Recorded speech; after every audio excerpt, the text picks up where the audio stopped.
Hey guys, welcome back to Hi Mates. Welcome back to my YouTube channel. This is my channel. This is my space to think aloud, preach the gospel, eventually share some kind of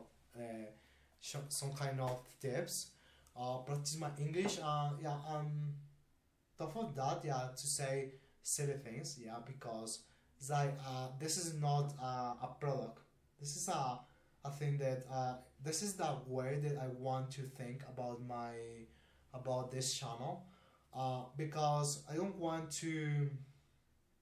One day this could be my this could be um, this could esclavizarme. This thing could enslave me, Enslave me.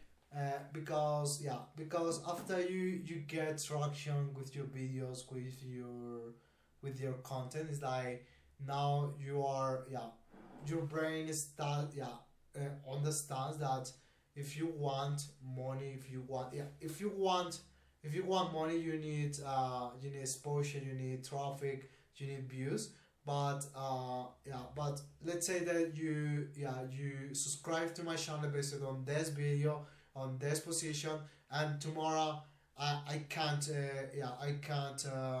I can say something contrary to this point of view, because you're going to become a hater of mine, or you're going to disagree if I not subscribe for my channel, because now I think in in other way. This is kind of interesting. It's like we can accept that people is not, we're not, we have a lot of problems with people that they don't think linearly, or they don't share all our perceptions, all our ideas, because for our brain, it's like for our brain is something hard to accept. For this kind of reason, for this kind of reason, the cancellation culture, I don't know if that is the right term in English, cultura de la cancelación, cancel Cancel culture. cancel culture, it's a nonsense. It's like I don't know if I am not going to buy, I will not buy jeans from this brand from the United States, uh,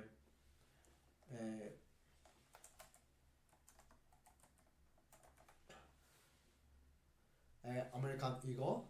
So I will not buy jeans from American Eagle, because they don't share they don't share my personal point of view of life. So that brand needs to be cancelled. But it's like people don't understand that even even your favorite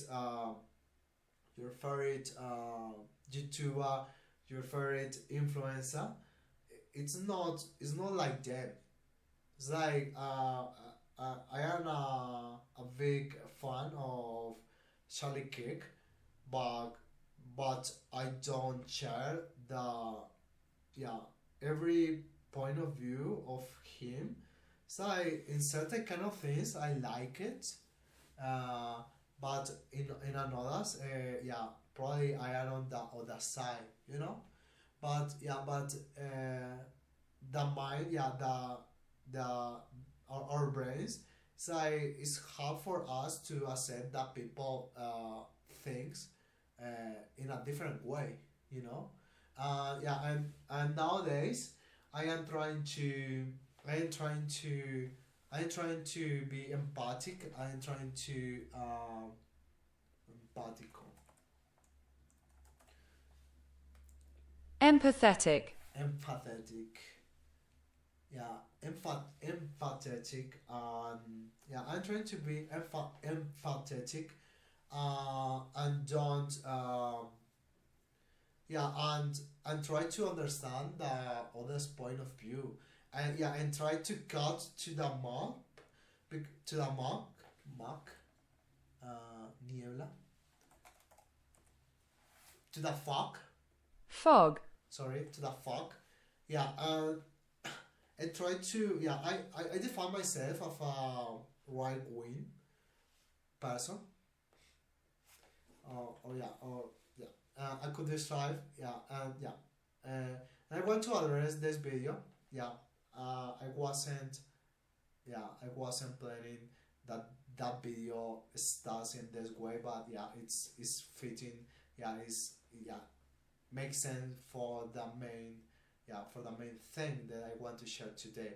So it's like for yeah, so for our minds it's hard to yeah, it's hard to yeah, to accept that people don't think in the same way that we are. Yeah, it's probably harder to think that yeah, people change their minds, you know. It's like we are yeah, we are yeah, something that looks right or feels good today, certain kind of idea, probably tomorrow you are more aware of that what actually means. So you could change, and yeah, and it's totally okay, and even yeah, it's part of life, it's part of growth, you know. Yeah, and yeah, and let me address so this yeah, this short video. My videos usually are long videos. I don't want to yeah, I don't want to yeah, to waste time. So yeah, I would like to waste time, but yeah, it's like it's like okay, let's tackle this matter. This is this is this is a video from yeah, on X from January 5, 2026, a few days ago, and is yeah, and I would like to make a little disclaimers. I could describe myself as a pro Trump. I am a fan of Steven Miller. Uh, he's a really brilliant brilliant person. So I love the yeah, the way that this guy yeah, talks. I admire yeah, I have a deep admiration how this guy communicates, how this guy talks with people, how he answers to the to yeah, to the in the yeah, at the press room, how he yeah, answers. He is always prepared to answer to yeah, to put that face, even yeah, even this is interesting for me. It's like in some occasions you don't have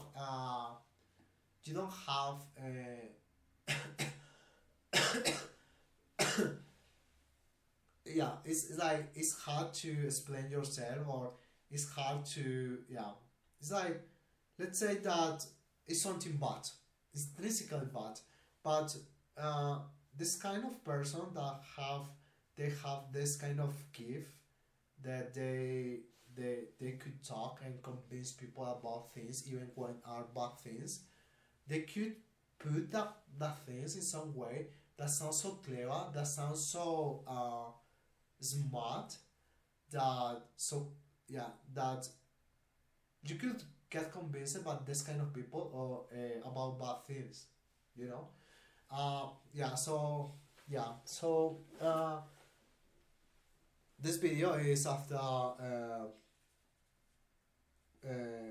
United States military intervention in Venezuela. So so take a look to this video. I would like to point it out because even when, as I said, I am I could describe myself as a pro-Trump, and yeah, and I am a big fan from Apparently, Stephen Miller's uh, work. Today I feel like he's not. Yeah, he's doing the wrong thing. He's not answering the question. So okay, so let's take a look. apparently over the future of Greenland. So One last question, doesn't Stephen. make any sense. One last question. The president was very quick to say that the recipient of the Nobel Peace Prize, opposition leader Machado in Venezuela, doesn't have the support in Venezuela to become the next president or the interim leader. And I wonder where he got that from, given that basically her cutout, Gonzalez, won the election last year, 2 years ago, overwhelmingly. 70% of the vote or something like that. Why does the president think that Machado should not be the next leader? Why does he think she's weak? First of all of Venezuela. Okay, why? Yeah, I want to highlight the last part of that question. Not be the next leader. Why does he think she's weak? Vote or something like that. Why does the president think that Machado should not be the next leader? Why does he think she's weak? First of all of Venezuela experts agree.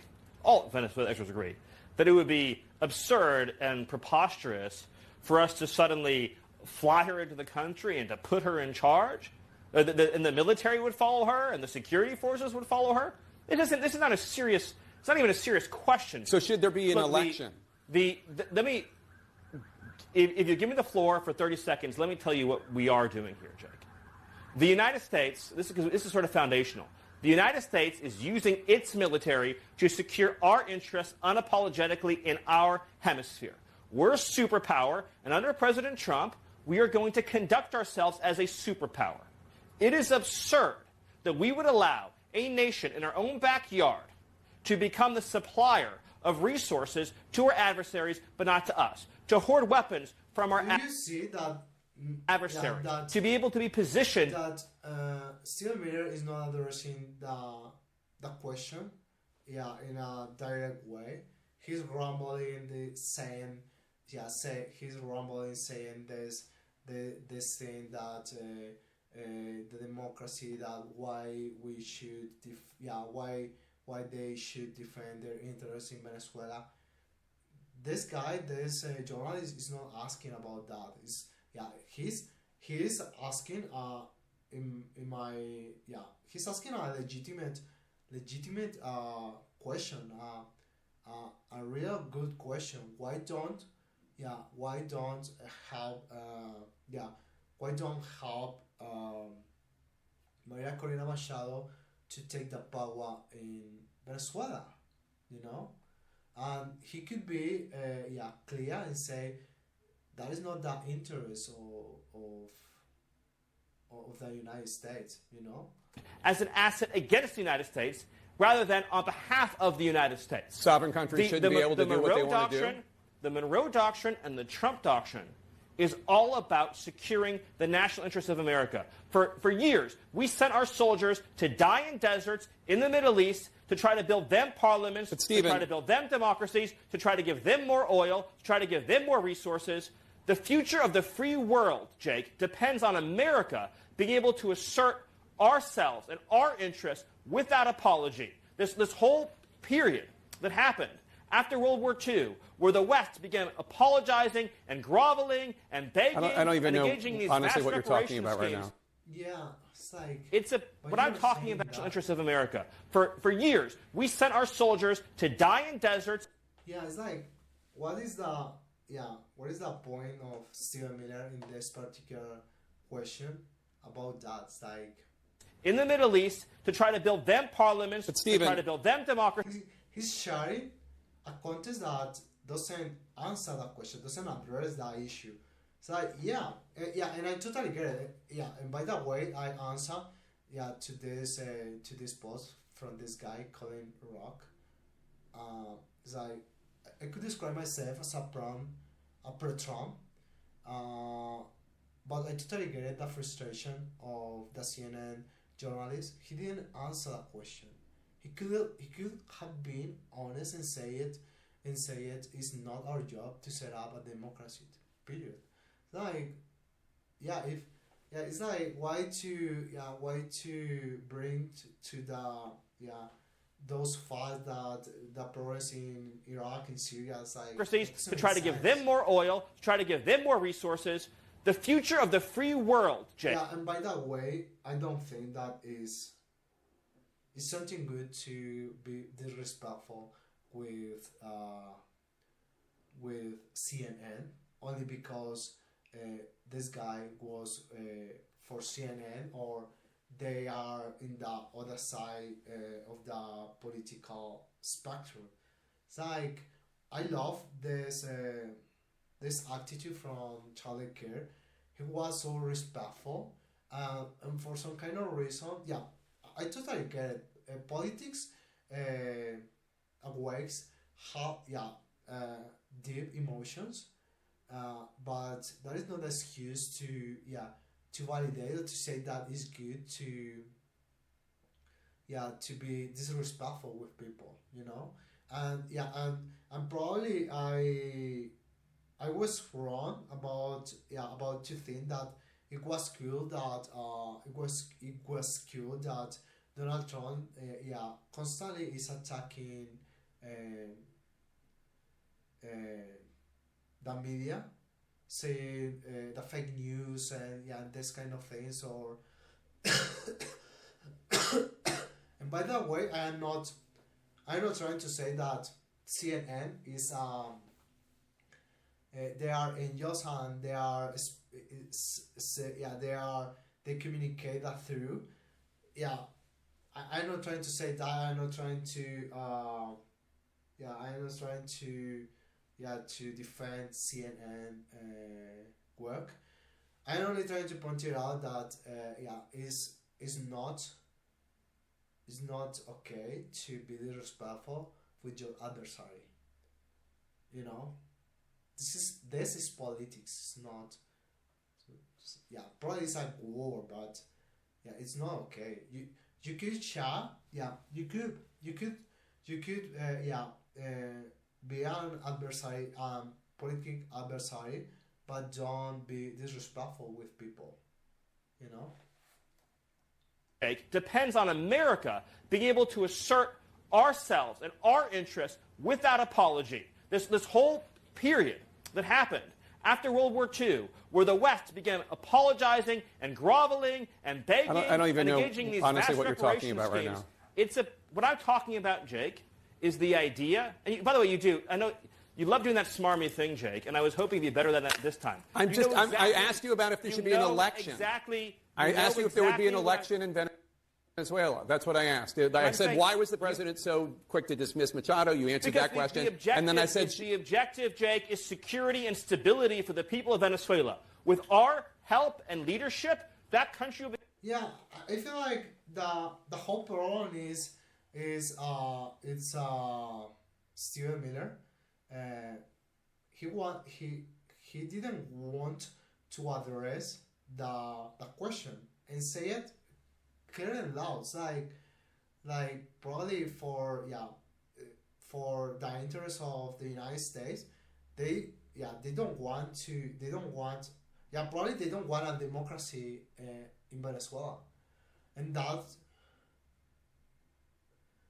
probably they don't want that. Probably they are more comfortable with this kind of hybrid. It's like probably I am thinking that they don't want democracy in Venezuela because in the very exact moment that that democracy appears in Venezuela, they will start leading with political issues. Now it's an ideal deal for the United States because they don't need to put resources to create democracy, to keep democracy. They control the country, as the 51 state,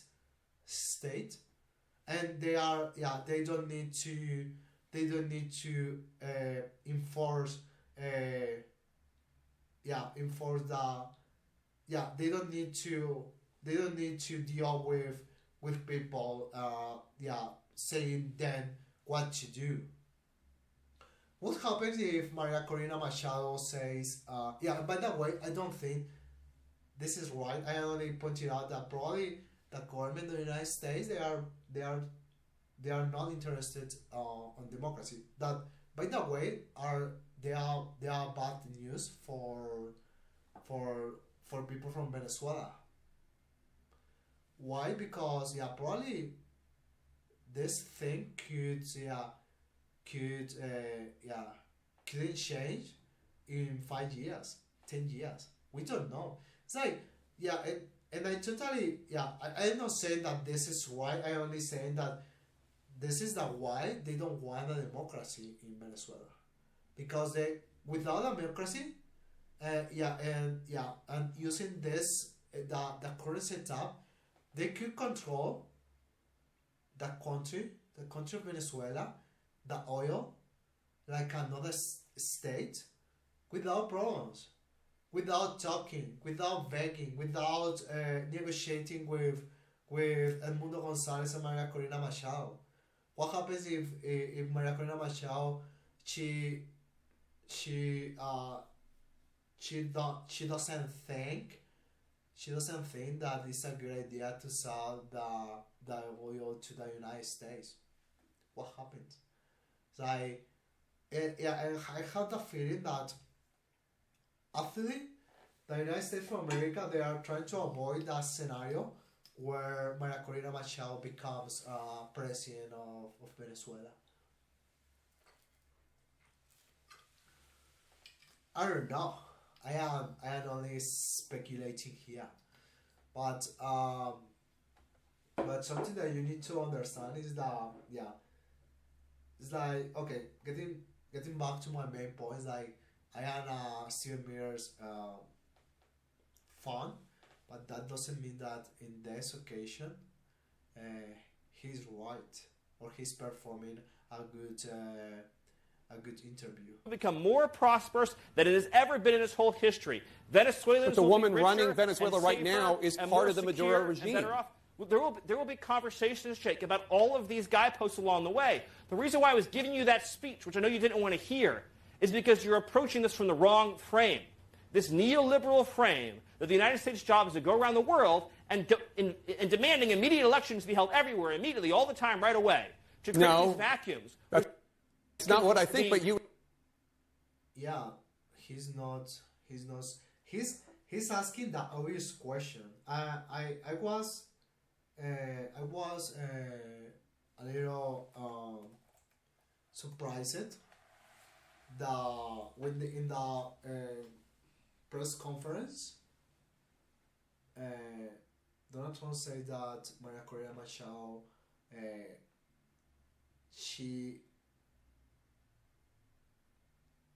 hasn't the support. She hadn't the support of the people from Venezuela, and I thought that it was a little desconsiderado,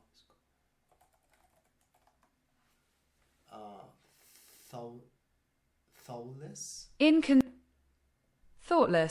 Thoughtless with her, because that woman has been fighting against this evil regime. And he dismissed Maria Corina Machado. Because let's say loud and clear, because she is a problem now in their plans. She's a problem. I think that the scenario that Donald Trump is trying to avoid at all costs is another Iraq, another Libya, another Afghanistan, where you are trying to set up a new democracy, and all is a mess. So they only want the oil from Venezuela, and by that way, is probably the first time that the United States is clear about their intentions. They say this is about oil. This is about to recover control over our backyard. They are not ashamed to call Latin America as their backyard. Yeah, and it's like I don't care really, but it's like why America is not the backyard of Latin America? Yeah, I don't care, but it's like again, it's like you don't need to agree with all my points, but certainly you should agree that people like as I am Stephen Miller's fan, it doesn't mean that I share each action or each decision or each every point of view of this guy. Thoughtless. Has ever been in its whole history. Venezuelans. But the woman running Venezuela right now is part of the Maduro regime. There will be conversations, Jake, about all of these guideposts along the way. The reason why I was giving you that speech, which I know you didn't want to hear, is because you're approaching this from the wrong frame. This neoliberal frame that the United States' job is to go around the world and demanding immediate elections to be held everywhere, immediately, all the time, right away.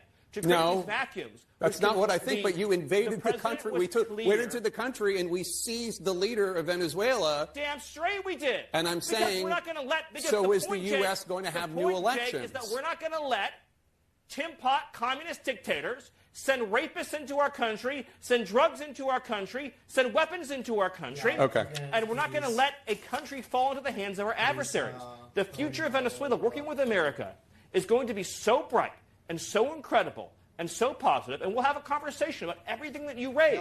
And probably it's like it's not that it's a difficult question to answer, because it's more like to be honest and say we don't want problems in Venezuela.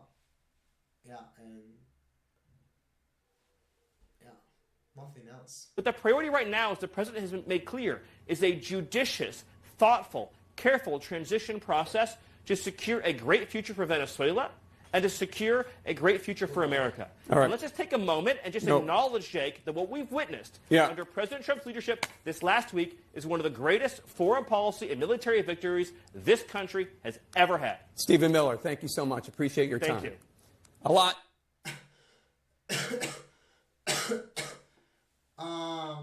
Okay, so guys, don't be biased by the. It's not because it's Stephen Miller or it's CNN. If CNN is bad if it's Stephen Miller, it's good. Don't think in that way. Try to think. Try to see the things in an objective way. Try to block your feelings. Try to understand the other point. Usually when you are in politics, you think in a linear way. Things usually are not black and white. They have colors, and in some occasions, you can say this is good or this is bad. There are a lot of nuances, and life is full of nuances. So I hope this video is it was fun for you. I don't know. And see you in another video. Thanks.